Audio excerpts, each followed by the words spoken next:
आप सबका हार्दिक स्वागत है। अभी हम लोगों ने प्रार्थना की, वंदना की, ईश वंदना की, गुरु का स्मरण किया, इष्ट का स्मरण किया, भगवान का स्मरण किया।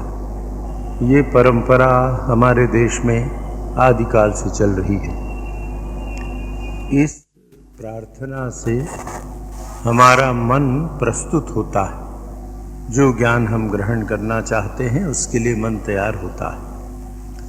प्रार्थना करने से भगवान हमको वो शक्ति देते हैं। प्रार्थना से हमारा मन समाहित होता है। संसार में रहते आप, हम भी संसार में रहते हैं, तो जगत चर्चा, जगत व्यवहार ये निरंतर हमारे मन को प्रभावित करते रहते हैं। और यदि हम प्रार्थना न करें तो हमारा बिखरा हुआ मन इस सच्चर्चा को ग्रहण नहीं कर पाता है, क्योंकि वो संसार में बिखरा है। संसार की चर्चा, संसार की चर्या दोनों में लगा है। आप भीड़ में कहीं जा रहे हैं, किसी व्यक्ति विशेष से मिलने जा रहे हैं, किसी काम से जा रहे हैं, मेरे परिचित हैं आप। रास्ते में 2 बार मैं आपसे, अरे कहिए आप कहाँ जा रहे हैं, 2 बार मैंने आपको नमस्कार किया, आपने देखा नहीं, आप चले गए। दूसरे तीसरे दिन मिले, मैंने कहा क्या बात है भाई, आपसे मैं मिला था रास्ते में, 2 बार मैंने आपको पुकारा, 2 बार नमस्कार किया, आप मेरी तरफ देखे भी नहीं। ये 3 तारीख की बात। अरे इसी प्रकार ये बिखरा हुआ जन है कि सच्चर्चा के पूर्व मन को थोड़ी देर के लिए एकाग्र करके उस दिशा में लगाया जाए। हाँ, ये प्रसंग है, अब सुने। थोड़ी देर के लिए संसार का प्रसंग मन से दूर खड़ा रहे। सब कुछ मन का खेल है। 6वें अध्याय में भगवान ने जो बात कही, जो हमें बता रहे हैं, गत रविवार आप लोगों की सेवा में 6वें अध्याय के 5वें श्लोक के संबंध में कुछ प्रारंभिक चर्चा हुई थी। और उसमें हमने ये देखा कि भगवान अर्जुन को साधना का मार्ग बता रहे हैं। एक महान सूत्र है ये। एकाधिक बार आप लोगों से निवेदन किया गया है कि यहाँ भगवत गीता की चर्चा का एक ही प्रयोजन है कि जिससे हमारे व्यक्तिगत जीवन में परिवर्तन आए, हमारी चेतना बदल जाए। और चेतना बदल जाएगी तो जीवन बदल जाएगा, व्यवहार बदल जाएगा, सब कुछ बदल जाएगा। चेतना नहीं बदली तो सैकड़ों वर्षों तक सत्संग करके या करके कुछ लाभ नहीं होगा। सारा प्रयत्न इस चेतना को बदलने का, चेतना के परिवर्तन का एकमात्र उपाय है मन। मन के संस्कारों से ही चेतना बदलेगी। मन से ही बद्ध, मन से ही मुक्त, सब कुछ मन का खेल है। शास्त्रों में हजारों साल पहले गई, मन एव मनुष्याणाम कारणम बंध मोक्षयोः। तो भगवान एक नई बात नई नहीं है, भगवान हमें बता रहे हैं, इसलिए हमको नई लग रही आज। ये कुछ शाश्वत सत्य है। सत्य कभी समकालिक नहीं होता है, समकालीन नहीं होता है। सत्य शाश्वत होता है। सत्य के उपयोग की विधि समकालीन हो सकती है। इसलिए हमको लगता है कि भाई बड़ी अच्छी बात इस बार कही गई, इसे शाश्वत सत्य था। तो जीवन का एक शाश्वत सत्य है, जिस शाश्वत सत्य की ओर भगवान कृष्ण हमारा ध्यान आकर्षित कर रहे हैं। नई बात नहीं बता रहे हैं, भगवान केवल हमें स्मरण कराना चाहते हैं। और वो क्या कहते हैं 5वें श्लोक में, उद्धरेद आत्मना आत्मानम न आत्मानम अवसादयेत आत्मैव आत्मनो बंधु आत्मैव रिपुरात्मनः। गत रविवार थोड़ी इस पर चर्चा हुई थी, किंतु समय उतना नहीं था, इसलिए इस पर पुनर्विचार कर लेना आवश्यक है, बड़ा उपयोगी होगा। इसमें भगवान ये सूत्र दे रहे हैं कि तुम ही अपने, यहाँ आत्मा का तात्पर्य है मन, यहाँ उस चैतन्य आत्मा की बात नहीं है। तुम स्वयं। तो भगवान कह रहे हैं कि तुम स्वयं अपने मित्र हो और तुम स्वयं अपने शत्रु। बहुत उपयोगी सूत्र है और इस सूत्र को एकदम पकड़ लेना चाहिए, मन में गूंथ लेना चाहिए, इसलिए कि उसके परवर्ती भी जो परिणाम भगवान बता रहे हैं और जो हम अपने जीवन में परिणाम देखते हैं, उस परिणाम से हम स्वयं अनुभव कर सकेंगे कि जो कुछ भी हमारे जीवन में आज सुख या दुख है, उसके लिए कोई उत्तरदायी नहीं है। वो किसी दूसरे के कारण, किसी परिस्थिति के कारण, व्यक्ति के कारण, घटना के कारण हमें सुख दुख नहीं मिला है। घटना, परिस्थितियों आदि से सुख दुख यदि हमारे मन में उत्पन्न हुआ है तो उसके लिए हम और केवल हम ही जवाबदार हैं। ये बात समझने में थोड़ी कठिन लगती है, किंतु यदि आप देखें, इस पर विचार करें कि भगवान कहते हैं कि तुम ही अपने मित्र हो, तुम ही अपने शत्रु। कब हम अपने मित्र हैं और कब हम शत्रु? शास्त्र की बात को जीवन में व्यवहारिक दृष्टि से विचार करके देखें। अपने अनुभव के आधार पर हम देखें कि कब हम स्वयं के शत्रु हैं और कब हम स्वयं के मित्र हैं। सब आप हम वयस्क लोग हैं, जीवन के गत बहुत से वर्षों के हमारे साथ अनुभव हैं। कुछ दिन पहले की बात है, एक गृहस्थ आए थे। किसी कारण से, सबके घर में होता है, पुत्र से युवक है, किशोर है, कोई 18-19 वर्ष का है, मतभेद हो गया। बच्चे अपने ढंग से चलते हैं, ठीक है। तो पिता ने उसको बहुत कुछ ऐसी बात कह दी, उसे कहते रहे, तो उन्होंने बताया नहीं। बच्चे की माँ भी साथ में थी। महाराज, उन्होंने उसको मारा भी। अरे महाराज, क्या बताऊं, मैं बिल्कुल नहीं मारना चाहता था महाराज, पता नहीं कैसे हो गया, बिल्कुल मेरी इच्छा नहीं थी, पर अब हो गया। ये कैसे हो गया? किसी देवता ने कराया, किसी परिस्थिति ने कराया, हमने स्वयं किया। तो देखिए, हमारे जीवन में जितने ऐसे कटु अनुभव या दुख के कारण आए हैं, हम ही अपने शत्रु हैं। अपनी शत्रुता के कारण हमने कितने अपने को शारीरिक, मानसिक, कितने प्रकार के कष्ट दिए हैं। जहाँ जहाँ भी जीवन में इस प्रकार के अनुभव हैं, हम विचार करके देखें तो ये पाएंगे कि हम ऐसे कार्य करते हैं जिस कार्य के कारण हमको दुख होता है। परिणाम हम जानते हैं, फिर भी हम मानते नहीं। अभी पिछले हफ्ते या उसके पहले दांत के डॉक्टर के यहाँ जाना हुआ था। हमारे एक मित्र है, उनको दांत में तकलीफ थी, तो उनके घर गए। वहाँ बहुत ऐसा चित्र लगा हुआ, उन चित्रों में मैंने पढ़ा कि वो गुटखा और पराग पान, ऐसा कुछ कुछ वो खाने से मुंह के कैंसर कैसे हुए, उसके सारे चित्र लगे थे वहाँ। मैंने उस डॉक्टर से पूछा ऐसा होता है? तो उसने कहा कि हाँ महाराज, ये प्रायोगिक रूप से सिद्ध हो गया है कि इस प्रकार ये गुटखा, पराग पान वगैरह खाने से ये कैंसर होता है, इसमें कोई संदेह नहीं। जिन व्यक्तियों को कैंसर हुआ, क्या उनको जबरदस्ती जेल में बंद करके गुटखा खिलाया गया था? मुगलों के ज़माने में, जहांगीर और औरंगजेब के ज़माने में, उनके जेलों में जो उनके कैदी रखे जाके हिंदू में, उनको बलपूर्वक वो लोग अफीम पिलाते, ऐसी विषाक्त चीज़ें खिलाते थे जिससे वो फिर धीरे धीरे मर जाते थे। ऐसा किसी ने गुटखा खिलाया क्या? नहीं खिलाया। हमारे यहाँ डिस्पेंसरी है, चिकित्सालय है, बहुत से लोग आते हैं। कुछ महीनों पहले, क्या पिछले वर्ष की बात होगी, उसको खांसी आ रही थी खूब। मुझे भी बीच बीच में खांसी आ जाती है। तो जो चिकित्सक देख रहे थे, मैंने कहा भाई मुझे भी ऐसी खांसी तो ऐसी, तो नहीं महाराज, आपकी खांसी एकदम दूसरी होगी। क्यों? खांसी तो उस पेशेंट को भी है।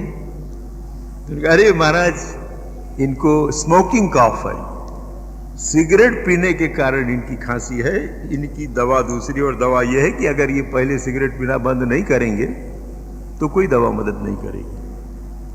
तो वो व्यक्ति जिसने सिगरेट पीकर खांसी पाला, वो अपना मित्र है कि शत्रु है? यही बात हम अपने जीवन में उतार कर देखें। ऐसे व्यवहार जो हमको कष्ट दे रहे हैं, उन व्यवहारों को हम विवश होकर करते हैं, तो ये विवशता हमारी विवशता नहीं है। हमने अपनी दुर्बलता से, अपनी इच्छा से इस जन्म के और पिछले जन्मों के बहुत से ऐसे संस्कारों के कारण, तो आपसे निवेदन करूं पिछले जन्म के संस्कार छोड़ दें। इसी जन्म में हमने अपने साथ शत्रुवत व्यवहार किया है, तो अपने साथ शत्रुवत व्यवहार करने के कारण हम ये कष्ट पा रहे हैं। पर भगवान कृष्ण कहते हैं कि देखो, तुम अपने सबसे बड़े मित्र भी हो, और ये मित्रता का व्यवहार हम स्वयं के साथ करें तो जीवन में आमूल परिवर्तन होता है। कितने ऐसे लोग हैं अपने जीवन में भी, अपन सोचें, जब जब हमको कुछ चीज़ों ने कष्ट दिया, हमने उसमें परिवर्तन किया तो जीवन में परिवर्तन आ गया।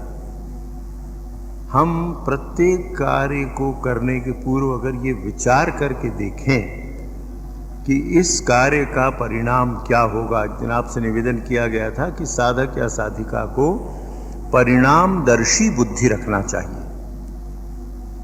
किसी भी जीवन के क्षेत्र में रहें, व्यवहारिक क्षेत्र में व्यवसाय करें, नौकरी करें, जो भी काम हम करते हैं, परिणामदर्शी बुद्धि अगर रहे तो तुरंत समझ में आ जाएगा कि अच्छा, आज रात में कहीं निमंत्रण है, कुछ कार्यक्रम है, उस कार्यक्रम में बुलाया गया है, आप भी गए, हम भी गए, हम सब लोग गए। मान लीजिए आपको हमको रात को 8:30 बजे भोजन करने की आदत है और सामान्य भोजन करने की आदत है।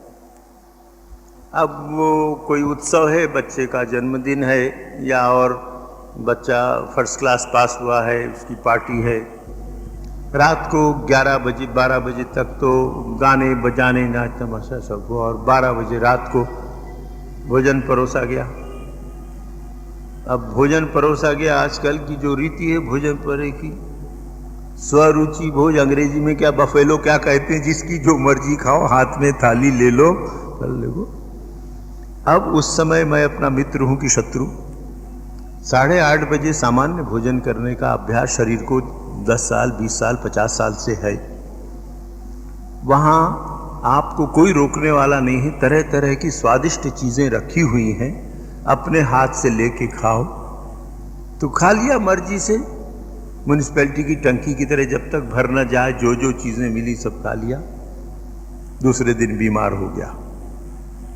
तो जब मैंने हाथ में थाली ली थी, उस समय अगर मेरी बुद्धि परिणामदर्शी होती, अभ्यास होता कि देखो तुम इस प्रकार के भोजन के अभ्यस्त नहीं हो, रात को 12 बज चुके हैं, 11:30 बज चुके हैं, तुम्हारे भोजन का समय नहीं है, भूख लगी है तो यहाँ कटे हुए फल भी रखे हैं, हल्की चीज़ें भी हैं, या जो कुछ है उसमें अल्प मात्रा में लो तो कष्ट नहीं होगा। वही मन परिणामदर्शी बुद्धि से युक्त होने के कारण मेरा मित्र हो गया, और जब उसने मुझको विवश होकर पशु के समान, पशु भी नहीं खाता है, पशु तो प्रकृति के नियम से चलता है, शेर भी अगर पेट भर खाया हो पशु मारकर, तो आप उसके गले बकरी बांध दें तो बकरी को कुछ नहीं करेगा वो। पर मनुष्य ऐसा है कि उस पर जो भी हम व्यवहार करते हैं, मनुष्यता पहले विदा कर देते हैं और फिर व्यवहार करते हैं। इसी का नाम है कि तुम अपने आप के शत्रु। तो गीता क्या कहती है? यदि अपने जीवन का विकास करना चाहते हो, और यदि का प्रश्न नहीं, आप हम सब अपने जीवन का विकास करना चाहते हैं। कौन ऐसा है जो अपने जीवन का विकास न करना चाहे? सर्वांगीण विकास करना चाहते हैं। तो हमें अपने विषय में ही सोचना पड़ेगा कि मैं अपना मित्र हूं कि शत्रु हूं, और हमारे स्वयं का अनुभव हमें बता देगा कि आज तक मैंने अपने साथ इस प्रकार शत्रुता का व्यवहार किया है, शरीर पर बहुत अत्याचार किया। 7-8 दिन पहले एक मित्र आए थे, मंदिर से उतरकर उन्होंने प्रणाम किया, तो मुझे देख के बड़ा दुख आश्चर्य हुआ। उनका एक अंग शिथिल हो रहा है, लकवा सा हो गया है, दवा करा रहे हैं, हमारे अस्पताल में भी आते हैं। और हमारे दूसरे मित्र यहाँ खड़े थे जो यहीं रहते हैं, तो उन्होंने मुझसे पूछा, महाराज ये वही व्यक्ति हैं क्या? नाम लेकर। मैं कहा हाँ वही व्यक्ति है। तो कैसे हो गए, बहुत दुबले पतले हो गए हैं और दायां या बायां अंग उनका शिथिल हो गया है, विभिन्न प्रकार की और भी उपसर्ग रोग आ गए। ये तो बहुत अच्छे थे, वर्षों से संपर्क रहा, आते जाते रहे, स्वस्थ थे और भक्त भी थी इस अर्थ में कि प्रवचन में आते थे, सुनते, मंदिर में आते थे आदि। तो ऐसा कैसे हो गया महाराज? तो मैंने अपने मित्र से कहा कि भाई देखो, मैंने चिकित्सकों से सुना है और इनके कुछ व्यवहार को मैंने जानता हूँ। थोड़ा सत्संग और अधिक कुसंग उन्होंने किया, दुर्भाग्य से मद्यपान किया और उसके साथ जितने दोष होते, उन दोषों के कारण उसके शरीर की आज ये दुर्दशा हुई है। 55 वर्ष की उम्र होगी और दिखता 85 का है। क्यों ऐसा हुआ? अपने प्रति शत्रुता का व्यवहार। तो भगवान कहते हैं कि अपने आप को न डुबाओ, आत्मानम न अवसादयेत। अवसाद दुख कष्ट आदि को कहते हैं। कोई तुमको अवसाद में नहीं डाल सकता, कोई दुख कष्ट में नहीं डाल सकता। भगवान कहते हैं तुम ही अपने को अवसाद दुख या कष्ट में डालते हो। तो ये बात एक बार अगर हम स्वीकार कर लें मन से कि हम अपने सुख और दुख के लिए उत्तरदायी हैं, दूसरा कोई व्यक्ति हमारे सुख या दुख के लिए उत्तरदायी नहीं है, और जब हम उत्तरदायी हैं तो भगवान डंके की चोट से घोषणा करते हैं कि तुम अपने मित्र भी हो सकते हो और अपने शत्रु भी हो सकते हो। पर कठिनाई ये है, और यही हमको विचार करना है कि भगवान जब मनुष्य बनाता है हमको, या हम मनुष्य के रूप में जन्म लेते हैं, तो ईश्वर सारी संभावनाओं के साथ एक कठिन शर्त हमारे साथ रख देता है। वो शर्त ये है कि इस संभावनाओं को अभिव्यक्त करने का निर्णय तुझे करना है। भगवान हमेशा हमको दुराहे में लाकर खड़ा करता है कि देख, सारी शक्ति मैंने तुझे देकर रखी है, तू चाहे तो परमात्मा हो सकता है क्योंकि तेरे हृदय में मैं स्वयं विराजमान हूं, किंतु मैं न तुझे परमात्मा बनाऊंगा और न तुझे मैं दुरात्मा बनाऊंगा। ये निर्णय तुझे करना है, और यही हमारी मनुष्यता है। तो भगवान ने ये हमसे कहा कि तुम अपने शत्रु और अपने मित्र हो, अपने आप को मत डुबाओ। अब मैं अपना शत्रु हूं या मित्र हूं, ये निर्णय भगवान नहीं करता, ये निर्णय प्रारब्ध नहीं करता, ये निर्णय मुझे यहीं करना पड़ता है, इहैव, हियर एंड नाउ। तो आज तक जो हो चुका है उससे केवल शिक्षा लेनी, न तो दुखी होने की बात है न सुखी होने की बात है, शिक्षा लेने की बात। आज तक मैं अपना शत्रु था तो था, कोई बात नहीं, पर आज अभी से मैं अपना मित्र हो सकता हूं। और मित्र वही है जो परिणाम में सुख दे, परिणाम सुखद कर दे, भले ही प्रारंभ में कष्ट दे। मेरा कोई मित्र डॉक्टर है, वो देखता है कि भाई मेरे पैर में एक व्रण है, पैर में मान लीजिए नीचे वो जो गोखरू हो जाती है, बर्ड्स हो जाते हैं, तो ऐसा हो गया है। वो जानता है कि भाई इनकी पैर में से उसको काट के निकाले बिना इनको सुख नहीं मिलेगा। परम मित्र है तो हमको थोड़ी देर के लिए कष्ट देता है, पर वो कष्ट इसलिए दे रहा है कि अंत में मैं सुखी रहूं। तो मैं स्वयं का मित्र हूं। उसकी पहचान क्या है? मित्रता की पहचान यही है कि मेरा मित्र अंत में मेरा जीवन सुखी करेगा, मेरा जीवन कल्याणप्रद करेगा।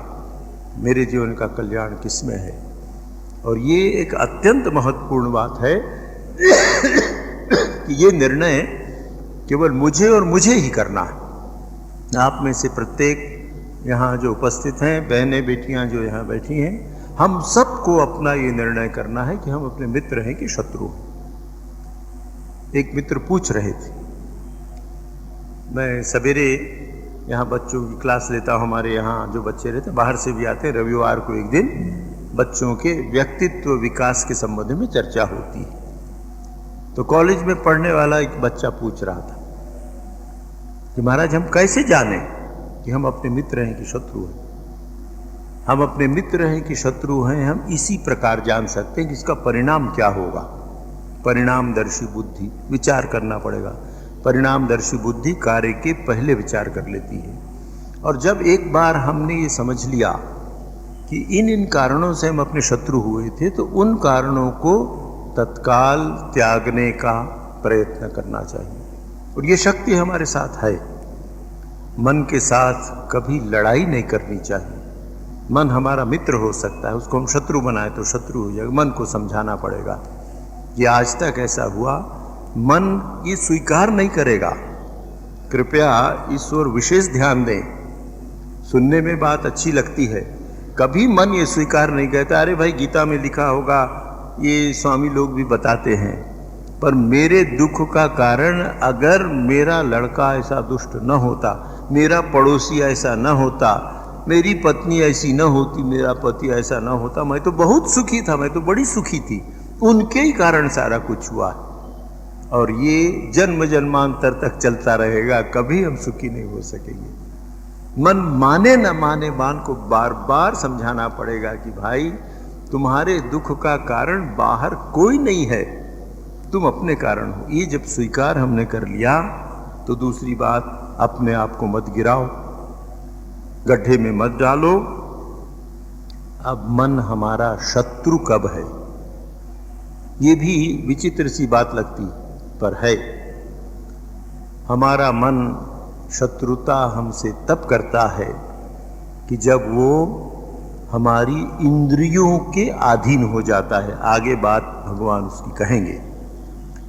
प्रारंभ में बहुत अच्छा लगता है, पर ज्यों ही हमारा मन हमारी इंद्रियों के अधीन हुआ कि कहाँ हमें पटक देगा, हमसे क्या करा लेगा, कहाँ नहीं जा सकता है।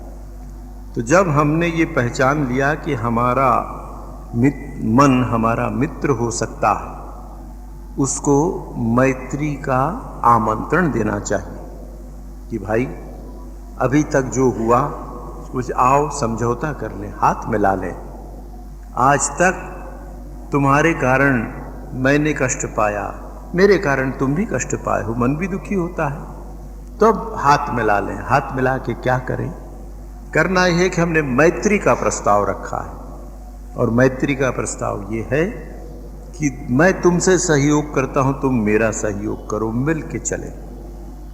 मन के साथ शत्रुता का एक दूसरा रूप जिसको हम मैत्री समझते हैं और जो कठिन शत्रु हमारा हो जाता है, ये गीता पढ़ी, गीता प्रवचन सुना या कहीं इस प्रकार के सत्संग में सुना कि मन इंद्रियों की तरफ जाता है या मन अनुचित कार्यों में लग जाता है, तो उसके कारण वो शत्रु हो जाता है। 20 बरस 40 बरस ये करते रहे, जन्म भर ये करते रहे, आज हम उसके मालिक बन के कहते ठीक है, जो ना होना था हो गया, खबरदार अब कल से तो ऐसा नहीं करेगा।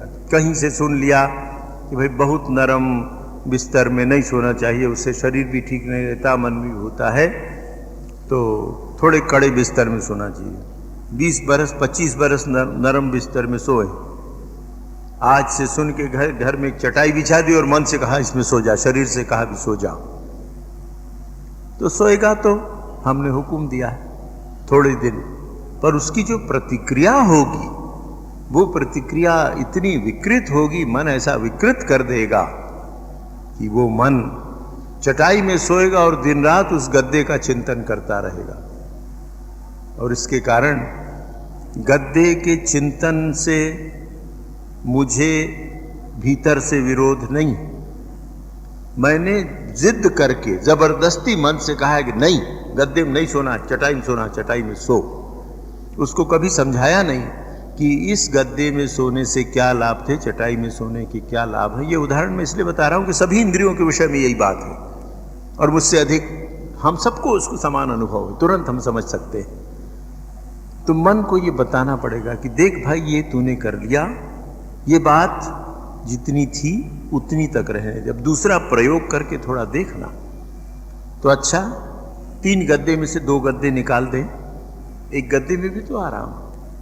मन को समझ में आएगी बात कि ज़्यादा ठीक है भाई, एक गद्दे में भी तो अच्छी तरह सो रहा हूं, क्या तकलीफ थी। इस प्रकार अपने भोगों को धीरे धीरे जब हम कम करते हैं तो बात ही समझ में आती है। और मैत्री के निमंत्रण के साथ मन को मैत्री के लाभ बताना पड़ेगा।